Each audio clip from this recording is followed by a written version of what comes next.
Hola, ¿qué tal? Bienvenidos a nuestro canal de YouTube. El día de hoy vamos a tocar el tema de la microeconomía. Este video ha sido desarrollado por Yajaira Gómez, Juan Príncipe, Byron Rojas y quien les habla, Britney Molina. Este video tiene la finalidad de poder proporcionarles a todos ustedes tanto los conceptos como la importancia y algunos ejemplos prácticos de diversos ámbitos que abarca la microeconomía. Para ello, vamos a empezar con el primer tema, que es el concepto de la microeconomía. Para ello vamos a tocar esta definición que la pueden encontrar ustedes también en el portal de la Universidad Tecnológica Latinoamericana UTEL. Aquí se define a la microeconomía como una herramienta necesaria para el mundo comercial y es una rama de la economía que se encarga de estudiar las microunidades y su comportamiento económico. Entendemos por microunidades a los consumidores, las empresas, los trabajadores, los inversores, así como también a los mercados.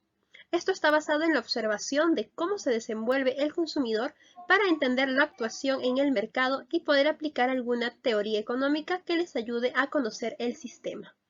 Como grupo hemos desarrollado también un concepto muy importante de la microeconomía, ya que esta viene a ser una parte de la economía que va a estudiar ese comportamiento económico de los agentes individuales, quienes vienen a ser los consumidores, las empresas, los trabajadores y los inversores, y también la interrelación que van a mantener ellos con los mercados.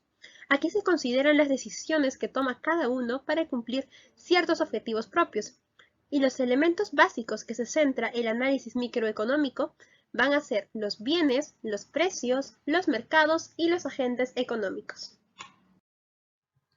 Bien, pasando a la importancia de la microeconomía, podemos decir que la microeconomía es importante porque permite el análisis de variables económicas como la cantidad o precio de un bien o servicio, lo cual va a posibilitar la predicción de comportamientos económicos por parte de agentes económicos individuales, que pueden ser las familias y empresas quienes se van a interrelacionar e interactuar bajo las leyes del mercado y van a tomar elecciones a partir de los recursos que dispongan. Entonces la microeconomía, haciendo el estudio de este comportamiento económico, a partir de su análisis va a brindar información para la toma de decisiones en búsqueda de la optimización de beneficios económicos, es decir, en búsqueda de la mayor utilidad o una mínima pérdida. Esto tanto para los consumidores como para los productores. Entonces tenemos dos teorías que podemos abordar. Una desde la teoría del consumidor, donde una de las preguntas que surgen es cuánto pagar por un bien o servicio. Esto va a depender del presupuesto del consumidor, es decir, de los recursos que disponga para satisfacer esa necesidad. Otras son las preferencias que varían de acuerdo a cada consumidor y los incentivos que miden en qué mayor o menor medida optan por estas preferencias. Entonces, a partir de estos dos últimos puntos, se dice que en la teoría del consumidor lo que incide bastante son factores psicológicos. A partir de las preferencias podemos abordar la curva de indiferencia, donde en este caso podemos observar que para este consumidor le es indiferente entre tener 30 peras y 3 manzanas, o tener 25 peras y 5 manzanas, o tener 20 peras y 7 manzanas, ya que estas tres opciones se encuentran dentro de la curva de indiferencia, es decir, le ofrecen la misma utilidad. Entonces aquí lo que se puede desarrollar también es la relación marginal de sustitución, es decir, qué cantidad está dispuesto el consumidor a renunciar para obtener una unidad adicional del otro bien. Entonces en este caso observamos que este consumidor, para pasar del punto A al punto B, tiene que renunciar a 5 peras para obtener 2 manzanas más, por lo cual si dividimos 5 entre 2, obtenemos que la relación marginal de sustitución es de 2.5. Ahora, desde la teoría del productor, las preguntas que pueden surgir es qué bienes o servicios producir o cuánto producir. Aquí también intervienen los incentivos, como por ejemplo para una fábrica que produce prendas de vestir, pues va a incidir bastante las temporadas de invierno, las temporadas de verano, para determinar qué prenda de vestir producir en mayor cantidad de acuerdo a la temporada. Otro punto son los costos, donde a partir del estudio de costos fijos y costos variables puede determinarse un punto donde se consiga la mayor utilidad, como también los puntos de equilibrio. Y otro punto son los factores productivos, que serían, por ejemplo, el capital o la mano de obra. La microeconomía, desde la teoría del productor, permite el análisis de la función de producción, donde a partir de dos variables, como por ejemplo el número de trabajadores o mano de obra y la producción o cantidad de bizcochos, se puede analizar que un trabajador puede producir 10 bizcochos, dos trabajadores puede producir 25 bizcochos, 4 trabajadores puede producir 60 bizcochos, 5 trabajadores puede producir 70 bizcochos, y cuando uno pensaba de que 6 trabajadores podía producir una mayor cantidad de bizcochos, vemos que la curva de producción comienza a declinar. Y esto sucede porque intervienen otros factores en la producción, como es el espacio de la fábrica, que tal vez ya no puede albergar más cantidad de trabajadores, o no se cuenta con la cantidad suficiente de hornos para tener más de 5 trabajadores, por lo cual se puede concluir que siempre la mayor cantidad de trabajadores puede aumentar la producción, pero reduce la productividad. Otro análisis que se puede hacer es la producción marginal, donde observamos que un trabajador puede producir 10 bizcochos, pero sin embargo un segundo trabajador puede producir 25 bizcochos. Entonces vemos que la producción de bizcochos ha aumentado de 10 a 25, por lo cual la producción marginal de ese segundo trabajador sería de 15 bizcochos. Ahora vamos a ver sobre las políticas microeconómicas. ¿Por qué son necesarias las políticas microeconómicas? Principalmente porque tienen como objetivo asegurar la existencia y el funcionamiento de los mercados, corregir las ineficiencias que suceden en el mercado, asegurar la distribución equitativa de la riqueza tanto en el mercado laboral como en el acceso a la innovación. Entre las políticas microeconómicas tenemos las políticas descentralizadas. Estas producen resultados a mediano y largo plazo, por lo que son menos frecuentes que las políticas regulatorias y las de incentivo. Son necesarias porque preparan estructuralmente a la sociedad por medio de la educación y el cambio de mentalidad para aceptar políticas ambientales más restrictivas. Las políticas regulatorias tienen como ventaja que brindan la estabilidad a los empresarios, son más efectivas para la protección del ecosistema y de animales en peligro. Entre sus desventajas tenemos que son altos los costos de control y vigilancia, la ineficiencia estática por la regulación uniforme, la ineficiencia dinámica por no ofrecer incentivos a la reducción contaminante. Tenemos las políticas de incentivo y desincentivo.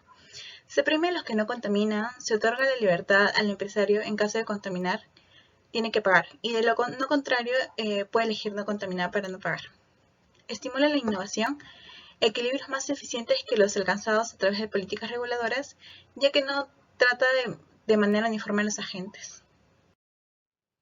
Las políticas comerciales tenemos dos. Una de las barreras arancelarias, que son promovidas por la OMC. Tienen precios de referencia, en los aranceles son específicos o ad valorem, derechos variables de importación, es decir, buscan mantener la estabilización en el precio de los productos de importación a niveles que no perjudiquen la producción nacional. Derechos antidumping, que buscan neutralizar el efecto de prácticas de dumping y se aplican a las importaciones y se adicionan a los aranceles. Tenemos los derechos compensatorios, que buscan neutralizar cualquier subsidio conseguido a la fabricación, producción o exportación de cualquier mercancía. Tenemos las segundas, que son las barreras no arancelarias. Actúan sobre cantidades de forma directa, tanto en licencias, en restricciones cuantitativas, a través del comercio de Estado, en compras públicas y el control de cambios. De forma indirecta, por las restricciones en la comercialización. Tenemos las que actúan sobre precios o costes, Directamente tenemos los depósitos previos a la importación, las restricciones de crédito a la importación, la subvención de desgravación y ventajas crediticias a la producción interna. De forma indirecta tenemos los obstáculos técnicos y las normas y también las trabas administrativas. Y los que son sin efecto aparentes, pues los monopolios de producción, los monopolios de transporte y las medidas de ajuste. Por último tenemos las políticas de innovación tecnológica. Primero tenemos la participación estatal directa. Son las universidades, los centros de investigación y las empresas. El apoyo a las actividades de innovación. Tenemos la subvención, el capital riesgo y el capital humano. Y también tenemos lo que es la creación de un marco para la innovación, a través de la protección de propiedad intelectual y las políticas que afectan a la estructura del mercado y la competitividad. Gracias. Modelos microeconómicos, ¿qué son? Los modelos microeconómicos son aquellas representaciones simplificadas de un suceso o fenómeno económico.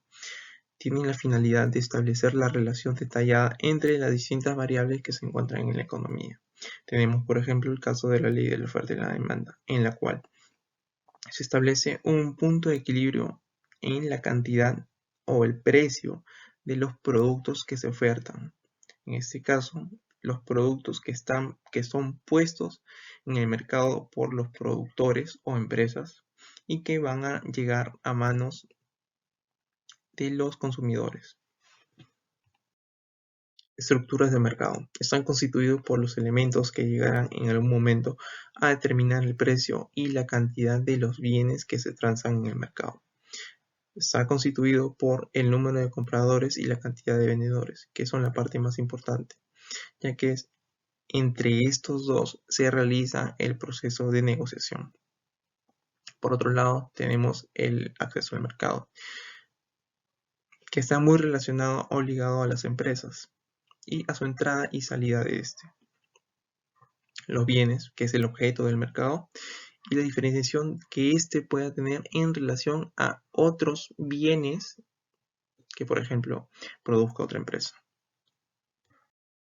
Competencia perfecta. Estructura en la cual la oferta y la demanda determinan el precio del mercado. Este tipo de estructura es poco realista, debido a que tiene características como la atomicidad del mercado, la cual indica que existe la misma cantidad de consumidores y productores. Por otro lado, existe homogeneidad de producto, en la cual menciona que los precios de estos productos son idénticos. Asimismo, estos no tienen ningún distintivo y vendría lo mismo comprarle a la empresa A como a la empresa B. Por otro lado, esta estructura para las empresas tiene un libre acceso al mercado y estos pueden competir sin ningún tipo de barreras. Finalmente, y creo la más importante, es que las empresas y los consumidores son precios aceptantes. Estos no cumplen ninguna función ni influyen en la determinación de los precios. Competencia imperfecta. Es aquella estructura en la cual no se emplea de manera libre la ley de oferta y demanda.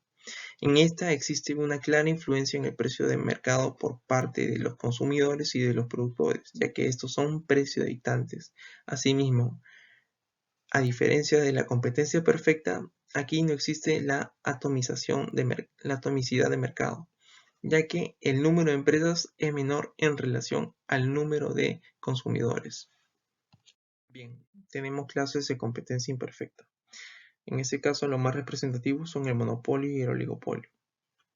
En el monopolio existen muchos compradores, pero solo un vendedor, quien concentra el poder de negociación, puesto que es capaz de fijar los niveles de precios. Se pierde la sensación de bienestar de los consumidores debido a que tienen que aceptar los niveles de precios interpuestos, ya que no existen bienes sustitutos con los cuales puedan reemplazar y saciar sus necesidades. En ese caso, el ejemplo más cercano a un monopolio es el de Ambev Bacus, quienes poseen más del 95% de la industria cervecera a nivel nacional. Por otro lado, tenemos el caso de el monopolio natural de Sedapal, que al tener el 100% de las tuberías de agua y desagüe, no facilitaría el ingreso de otra empresa que sea capaz de igualarla, ¿no? Por otro lado, tenemos un oligopolio en el cual existen muchos compradores pero pocos vendedores. Estos siguen teniendo el mayor poder de negociación, pero dentro de estos existe un competidor líder, el cual opera de manera más activa e influencia los niveles de precios. Y existe una interdependencia entre estos, ya que, si bien es cierto, todos presentan promociones en el caso de Osh, Saga o Ripley, por lo general estas promociones suelen darse en los mismos días y incluso con los mismos productos y a los mismos precios.